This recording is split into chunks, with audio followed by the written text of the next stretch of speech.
सर्वांना जय हिंद, जय महाराष्ट्र, जय हिंद, जय Bharat.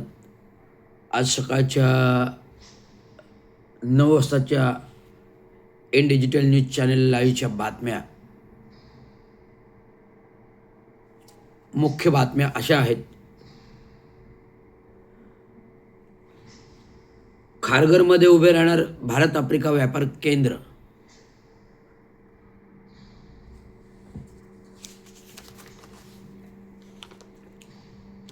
INF and सिडकोमध्ये करार.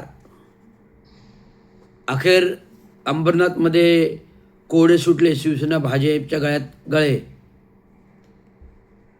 राष्ट्रवादी काँग्रेसचे अजित पवार गटाचे आनंद परांजपे माजी खासदार हे पुन्हा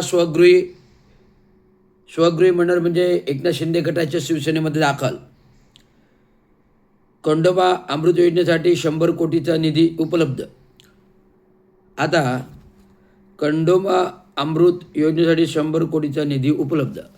बाय द वे, मी सांगू इच्छितो की नुकतंच 7 एप्रिल 2026 रोजी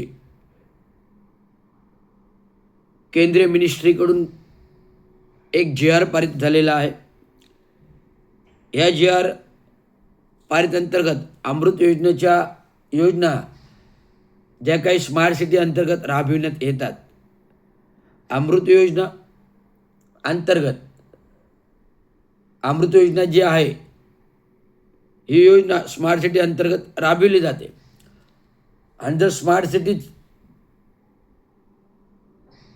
7 एप्रिल 2026 पासून शासन GR अध्यादेशानुसार बंद झाली असेल तर माननीय कल्याण डोंबिवलीचे खासदार श्रीकांत शिंदे हे कुठल्या अर्थाने खंडोबाला अमृत योजनेसाठी 100 कोटीचा निधी उपलब्ध होईल अशा घोषणा करत आहेत. राज्य सरकारकडून अतिरिक्त 50 कोटीचा निधी मंजूर. 27 गावांचा पाणी प्रश्न मार्गी लागणार. कल्याण डोंबिवली महानगरपालिका क्षेत्रातील 27 गावांना पाणी पुरवठा करण्यासाठी योजनेसाठी राबविण्यात येण्यात असलेल्या अमृत योजनेचा उर्वरित कामासाठी राज्य सरकारने नुकताच 50 कोटी रुपयांचा निधी अतिरिक्त मंजूर केला आहे. महापालिका 50 कोटी रुपये आणि राज्य शासन 50 कोटी रुपये असा 100 कोटीचा निधी अमृत योजनेअंतर्गत पाणी योजना आणि वगैरे साठी वापरण्यात येणार आहे. चांगला आहे. पाण्याचा प्रश्न आहे, दुर्भिक्ष आहे आणि पाण्याचे प्रकल्प पुन्हा पहिले राबविले पाहिजेत. चांगलं आहे. पाण्याचे नियोजन प्रकल्प आहेत आणि पाणी आवश्यकता आहेत, कारण पाण्याचे दुर्भिक्ष आहे.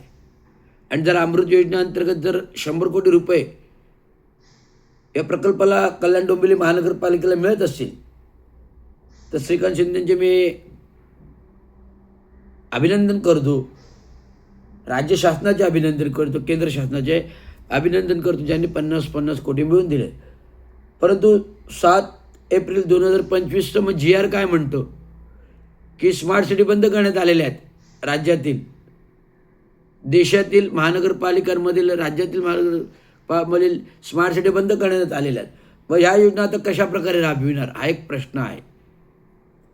इंटिग्रेटेड डाटा सेंटर पार्क आणि AI कॉम्प्युटर हब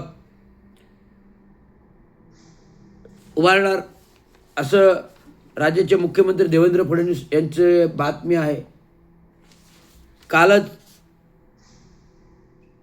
विविध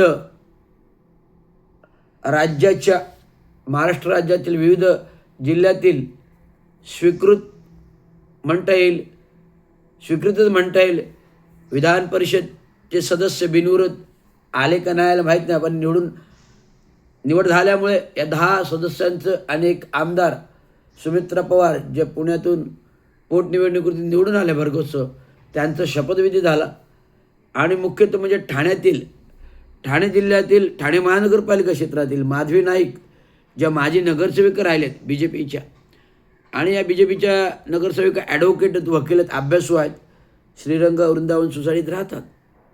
त्यांची विधान परिषद सदस्य म्हणून निवड होणं हे ठाणे महानगरासाठी भूषाव आहे.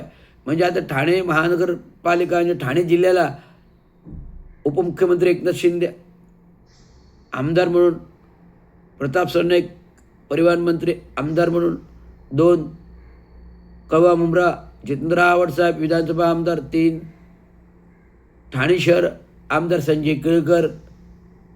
आता आणखी 5 आमदार विधान परिषदेचे 5वा न म्हणणार 6वा शिक्षक मतदारसंघाचे आमदार निरंजन डावखरे आणि आता विधान परिषदेचे सदस्य माधवी नाईक, हे 5 आमदार ठाणे शहराच्या विकासासाठी आता येणार आहेत.